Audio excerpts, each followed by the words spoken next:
Paper leak का मामला पुराना है। बिहार ही नहीं, हर प्रदेश में आप जहां भी देखें, उत्तर प्रदेश, हरियाणा, मध्य प्रदेश, हर जगह पेपर लीक के मामले सामने आते रहते हैं। इसी क्रम में पेपर लीक के मामले में जब पकड़ा गया सॉल्वर ग्रुप के कुछ सदस्यों को, तो जो सामने बातें आई कि आखिर वो किस तरह एक दूसरे के संपर्क में रहते हैं, किस तकनीक का इस्तेमाल करते हैं, तो उसे जानकर, समझकर जो जांच अधिकारी थे, जो जांच टीम थी एसटीएफ की, वो भी हक्का-बक्का रह गई।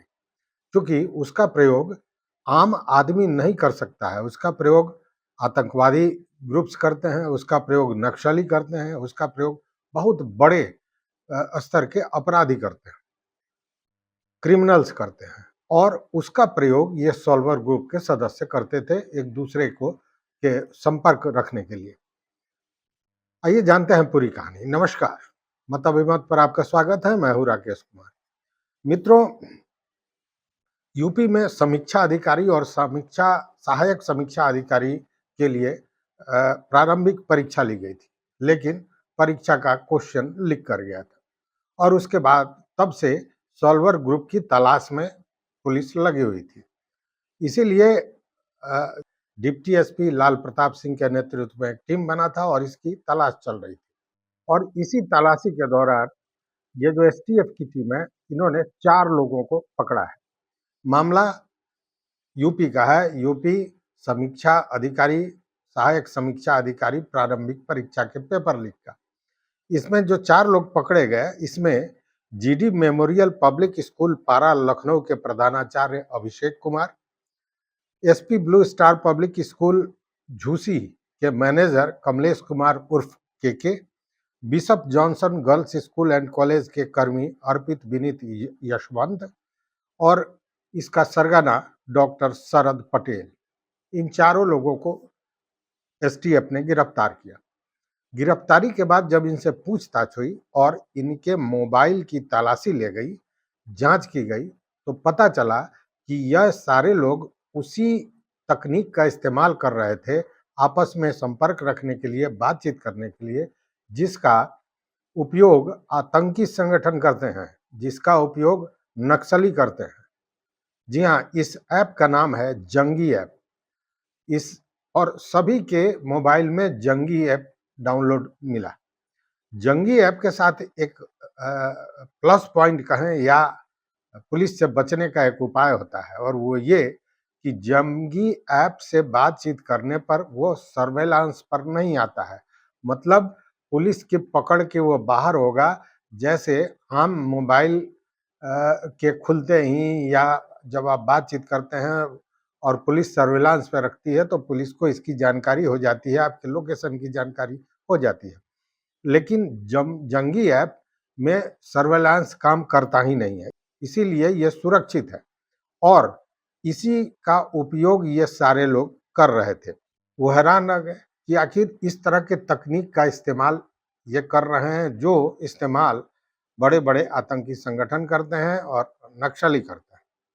अब इसके मिलने के बाद जो जांच अधिकारी हैं, जो एसटीएफ है, ये अन्य जो आरोपी हैं उनको पकड़ने के लिए अब अलग तरह से सोच रहे हैं, अलग तरह से योजना तैयार की जा रही है कि आखिर बाकी जो लोग हैं उनको कैसे पकड़ा जाए। एसटीएफ के अनुसार लखनऊ के डॉक्टर शरद पटेल जो सरगना है, अभिषेक शुक्ला, झूसी का कमलेश और कैंट निवासी अर्पित विनीत के 14 मददगारों को चिन्हित किया गया है। उनकी सूची तैयार की गई है, जो इन लोगों को मदद करते थे ये सॉल्वर ग्रुप चलाने में, या सॉल्वर गैंग के वो भी सदस्य थे।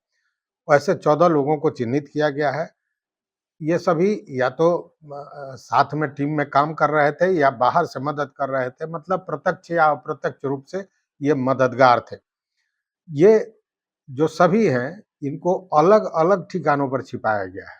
मतलब ये सॉल्वर ग्रुप है, ये अपने लोगों को जब ये मामला सामने आया तो अलग-अलग ठिकानों पर छिपा दिया और सब कोई को उस हिसाब से, जिस तरह के रैंक पर हैं वो सॉल्वर ग्रुप में, उस तरह से उनको सुविधाएं भी मुहैया कराई जा रही हैं। और ये जो प्रयागराज से लोग पकड़े गए हैं, उसके अलावे भी मतलब इनमें इनके गैंग में जो लोग हैं, वो केवल प्रयागराज से नहीं है, अन्य जिलों से भी युवक हैं और जिसकी तलाश एसटीएफ कर रही है। अब एसटीएफ जो है सो ये जितने भी आरोपित हैं, इनके बैंक अकाउंट्स की को खंगालने के काम में लगी हुई है। इनके पास कितने बैंक अकाउंट्स हैं, कौन-कौन से बैंक में हैं, बैंकों को भी लिखा गया है और कैसे उसमें पैसा आया है, कितना पैसा आया है, किस अकाउंट से आया है, इन सारे चीज़ों को खंगाला जा रहा है ताकि उसके आधार पर आगे की कार्रवाई की जा सके। अभी तक ये आरओ, एआरओ जो प्रारंभिक परीक्षा पेपर लीक मामला था, इसमें 13 लोग जो आरोपित थे, इनको अब अ, अभियुक्त बनाया जा चुका है। ये जो एआरओ प्रारंभिक परीक्षा था जिसमें पेपर लीक हुआ था, इसमें अभी तक जो 13 आरोपित थे, इन 13 आरोपितों को अभियुक्त के रूप में दर्ज किया जा चुका है, मतलब इनको अभियुक्त माना गया है। इसके मास्टरमाइंड राजीव नयन मिश्रा, डॉक्टर शरद पटेल सहित अन्य भी शामिल है। मतलब शरद पटेल को तो मैं बताया कि मास्टर ये गैंगस्टर था, मैंने गैंग का लीडर हुआ करता था। साथ में राजीव कुमार मिश्रा, इसको भी माना जा रहा है कि ये मास्टरमाइंड है।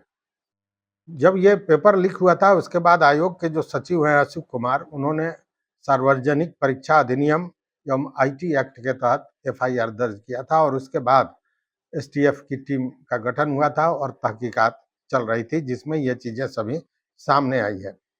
अब ये पेपर जो लीक हुआ, ये किसी एजेंसी द्वारा किया गया अथवा प्रिंटिंग प्रेस से हुआ, जिस तरह बिहार में आपने देखा होगा प्रिंटिंग प्रेस से टीआरई 3 का जो पेपर लीक हुआ था, उसमें प्रिंटिंग प्रेस से ही उसे गायब किया गया था और वो क्यूआर कोड के कारण पकड़ा गया था।